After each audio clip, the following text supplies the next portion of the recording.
Баяғыда ертеде бір қаңбақ шал болыпты. Ол сондай жеңіл, жел соқса ұшып кетеді екен. Бір күні сапарға шығады. Жолда келе жатса, алдынан қу түлкі шығады. Түлкі, сен қайда барасың?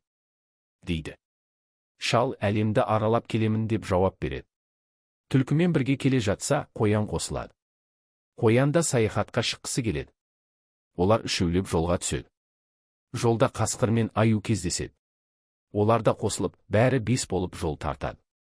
Кеш бата, қараңғы бір үйге кезігеді. Іші тып-тыныш. Олар сол жерде түнеуге шешім қабылдайды. Түн ортасында үй ішінен қорқынышты жын шығады. Жануарлар қорқып, далаға қашып кетеді. Қаңбақ шал ғана қалып, жынмен жалғыз қалады.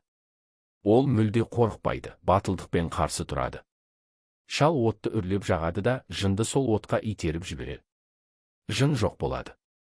Жануарлар қайта келіп, шалды батырлығы үшін мақтап, алғыс айтады. Содан бері олар бірге тұрып, тату-тәтті өмір сүріпті. Қаңбақ шал ақылды да батыр екен.